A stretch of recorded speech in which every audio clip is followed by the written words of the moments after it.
बिस्मिल्लाहिर्रहमानिर्रहीम, अस्सलाम वालेकुम। क्या हाल है आप सबकी? उम्मीद है सब खैरियत से होंगे, खूब मज़े में होंगे और इन्जॉय भी कर रहे होंगे। और जनाब, हमारी सुबह का आगाज़ वैसे ही जैसे अमूमन हर सुबह का आगाज़ होता है, यानी कि नाश्ते की तैयारी। हर बंदे का अपना अपना नाश्ता है और उसी हिसाब से जो है वो हमें भी काम करना पड़ता है। मुझे नहीं पता कि आपके घर में क्या चलता है कि सब के सब एक ही वक्त पे एक ही जैसा नाश्ता करते हैं। मेरे पास पिछले काफ़ी अरसे से ऐसा बिल्कुल नहीं हो पाता।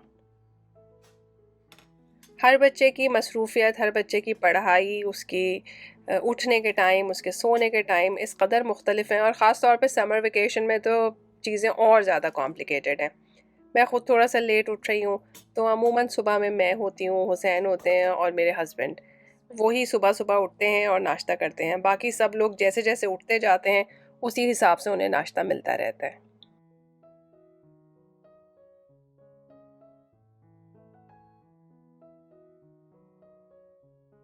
अब आपने देखा कि मैंने सबसे पहले मोहम्मद हुसैन को नाश्ता दे दिया ताकि वो तो सुकून से कहीं पे बैठ जाएं। अच्छा, दूसरी बात ये कि मेरी अभी चाय पक रही थी और मेरे नाश्ते में अभी थोड़ा सा टाइम था, तो मैंने सोचा कि क्यों नहीं मैं पहले से लंच का इंतज़ाम कर लूँ। आप में से बहुत से लोग इस बात पे हंसते भी हैं और कहते हैं कि सभी नाश्ते से पहले खाने का इंतज़ाम करने लगती हैं, मगर यकीन माने इसमें बहुत फ़न है। मुझे ऐसा लगता है कि हम सो के भी थक जाते हैं, तो जो नाश्ता करने का टाइम है और नाश्ता करने के बाद बैठने का टाइम है वो बहुत बहुत इम्पोर्टेंट होता है। लेकिन अगर आपके दिमाग पे ये टेंशन हो कि आपने लंच बनाना है, तो आप नाश्ते को आराम से भी नहीं कर सकते और उसके बाद बैठ भी नहीं सकते। स्पेशली समर वेकेशंस में जब आप उठते भी थोड़ा सा लेट हैं, तो ऑब्वियसली आपके दिन का टाइम जो है वो थोड़ा सा आपके हाथ से निकल चुका होता है। तो अब अगर मैं 11 साढ़े 11 बजे नाश्ता ही करने लगी हूँ, तो फिर ज़ाहिर है मुझे 1 डेढ़ बजे नाश्ते के फ़ौरन बाद खाना भी प्रिपेयर करना है।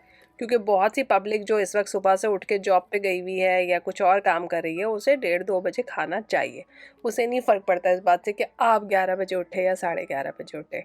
लॉजिक है ना बात में? तो ऐसे सब हालात और वाक़यात के लिए मील प्रेप हमेशा काम आती है और ख़ास तौर पे उस वक्त जब आपने अकेले ही सब कुछ करना है। अच्छा, मैंने चिकन बहुत दफ़ा बेक करके आप लोगों के साथ शेयर किया है, लेकिन फिर भी सारे इंग्रेडिएंट्स की लिस्ट मैं आपके सामने रख रही हूँ जिससे मैंने इसको मैरिनेट किया है। स्किन वाला चिकन है, लेकिन इस दफ़ा मैंने एक थोड़ा सा डिफरेंट काम ये किया था कि मैंने इसकी बैकबोन को सिज़र की मदद से काट दिया था। उससे हुआ ये कि चिकन बिल्कुल फ्लैट हो गया। थोड़ा सा आप सीने पे से इसको दबाएं तो देखें कितना फ्लैट बटरफ्लाई कट का आपका चिकन तैयार हो जाता है। इससे होता ये है कि जब हम नॉर्मल तरीके से चिकन बेक करते हैं तो अमूमन मेरे बच्चे जो वो बैक साइड है ना उसे खाते ही नहीं थे। लेकिन जैसे ही मैंने इसे ओपन करके रखा, यकीन माने कि ये सारा का सारा चिकन जो है वो बिल्कुल ऐसे आपके सामने खुल के आ गया और कुछ भी इसमें से ज़ाया नहीं हुआ। जिस दिन मैं चिकन लेकर आई थी उसी दिन मैंने इसको मैरिनेट करके फ्रीज़र में रख दिया था और जिस दिन मेरा पकाने का इरादा था उससे एक रात पहले मैंने इसको फ्रिज में रख दिया था। तो यानी कि जब मैंने सुबह से फ्रिज से निकाला तो ये बहुत अच्छे से डीप फ्रॉस्टेड था। इसको थोड़ा सा ऑयल किया, इसको ग्रिल पे रखा और ऊपर से ढक के अवन में डाल दिया। अवन में इसलिए मैंने डाला ताकि वो बटरफ्लाई कट है वो अच्छी तरह से दबा रहे और बहुत अच्छे तरीके से जो है वो बेक हो जाए।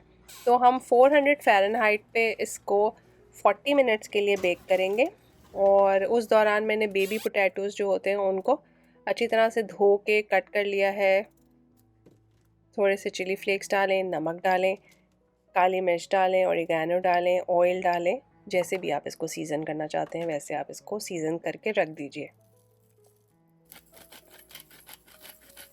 40 मिनट्स के बाद जब हमारा बीप बजेगा, हमारे अलार्म की आवाज़ आएगी, तो उस टाइम पे मैं चिकन को थोड़ा सा चेक कर लूँगी, उसकी ऊपर से डिश रिमूव कर दूँगी और इनको अंदर रख दूँगी। तो होगा ये कि जब तक चिकन पकेगा उसके साथ साथ ये आलू भी तैयार हो जाएंगे।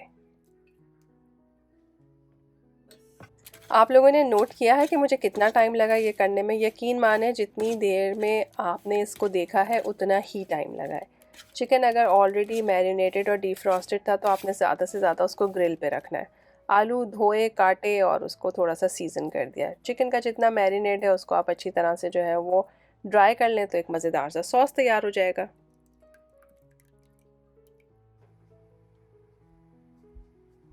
अब लंच की तरफ से बेफिक्री हो गई है तो मैं आ गई हूँ अपना नाश्ता बनाने के लिए। मेरी चाय ऑलमोस्ट डन है। अब मैंने अपने लिए पक्की सर्दी का अंडा फ्राई करना है जिसको मैं अच्छी तरह से ब्राउन कर लूँगी।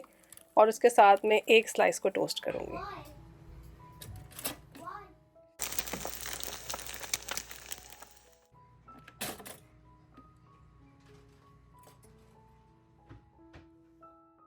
तो जनाब मज़ेदार सा नाश्ता बहुत जल्दी तैयार हो गया।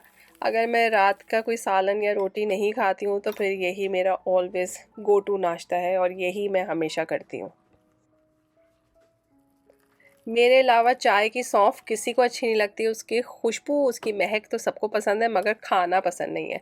तो मैं विदाउट स्ट्रेनर अपने लिए चाय छानती हूँ और बाकी सबके लिए चाय जो है वो छन के ही निकलती है।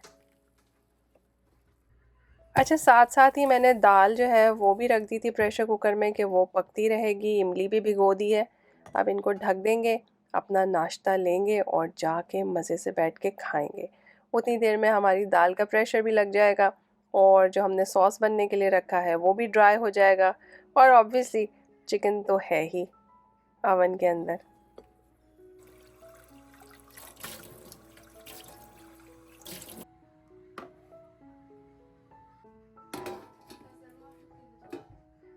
और जी नाश्ता सुकून से किया और उस दौरान जो है वो बीच में अलार्म बजा। मैंने डिश रिमूव करके चिकन को साइड पे कर दिया है और साथ में आलू भी डाल दिए हैं।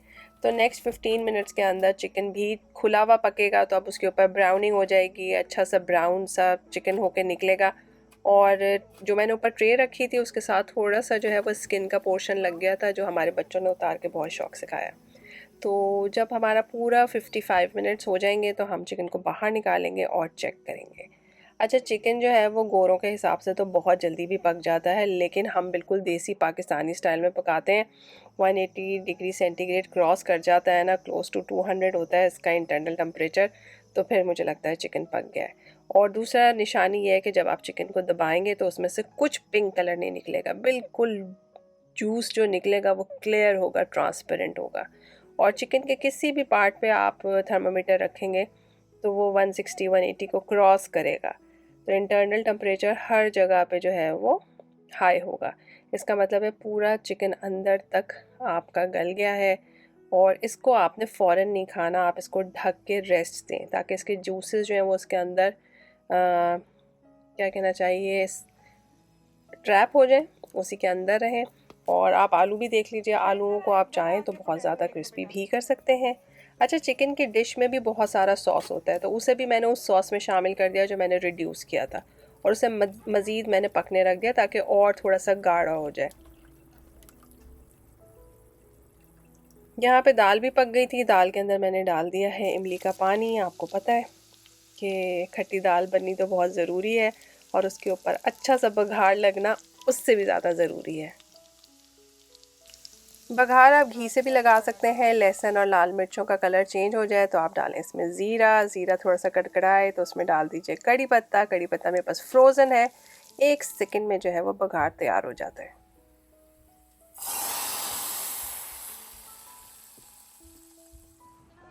तो अल्हम्दुलिल्लाह बहुत अच्छे तरीके से जो है वो नाश्ते के बाद खाना बहुत आराम से तैयार हो गया था।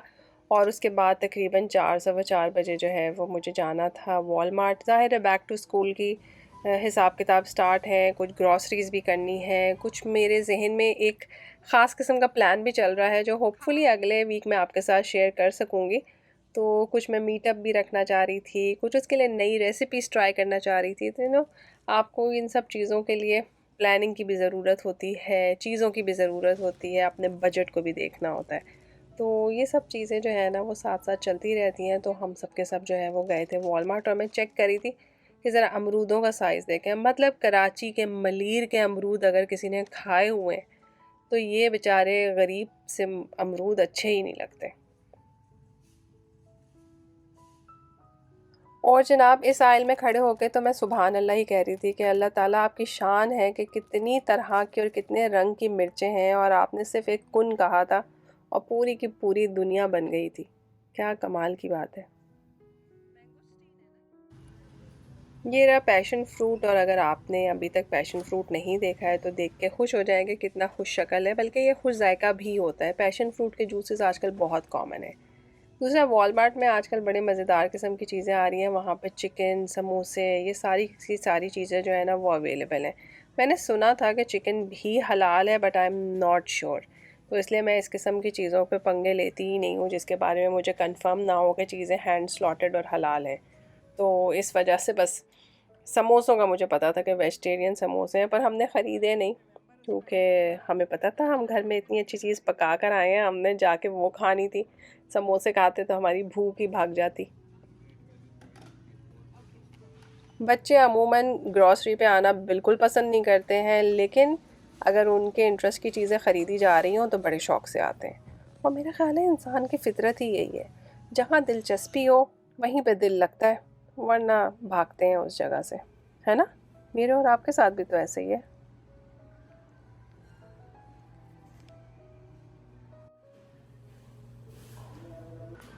चाहे छोटी सी चीज़ ख़रीदने जाओ, मुझे ऐसा लगता है आराम से 2 घंटे तो लग ही जाते हैं। और बस बाहर निकले तो मैं देख रही थी कि लोगों ने अपनी गाड़ियों के साथ साइकिल और काइक्स और पता नहीं क्या कुछ बांधा हुआ था। तो उन्हें भी एहसास हो रहा है कि अब समर जाने वाली है, समर वेकेशन ख़त्म होने वाली है, तो जितना फ़न कर सकते हैं कर लें।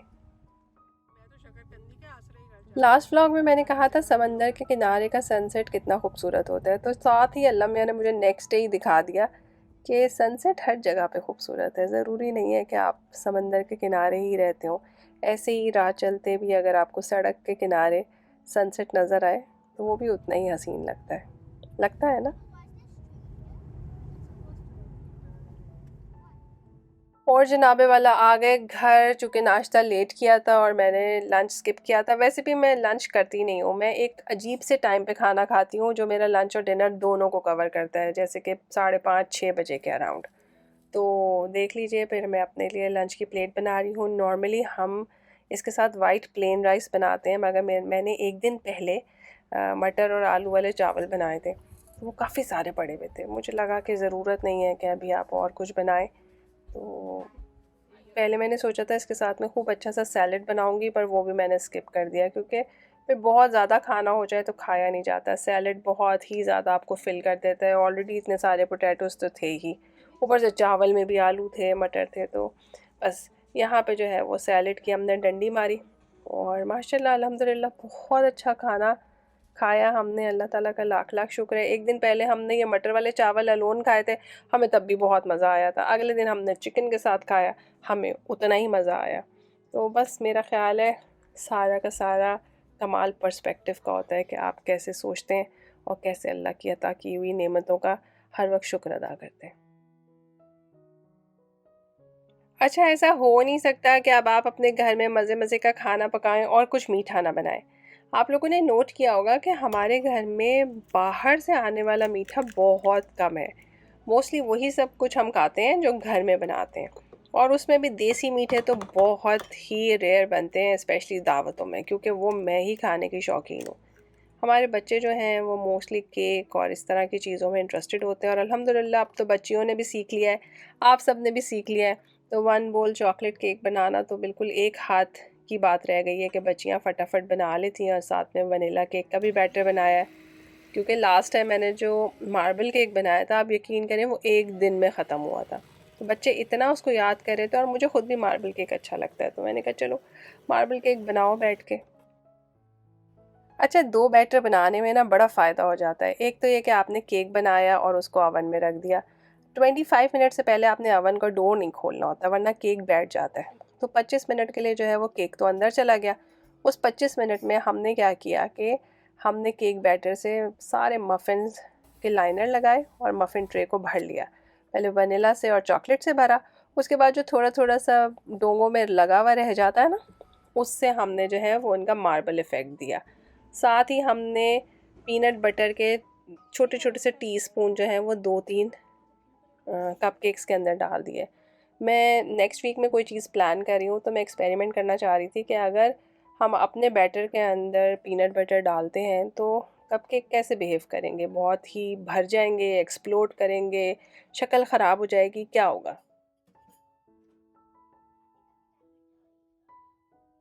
तो एग्ज़ैक्ट 25 मिनट्स के बाद हमने इन्हें भी अंदर रख दिया, और मज़ीद 10 से 12 मिनट के अंदर कपकेक और केक दोनों अल्हम्दुलिल्लाह तैयार हो गए।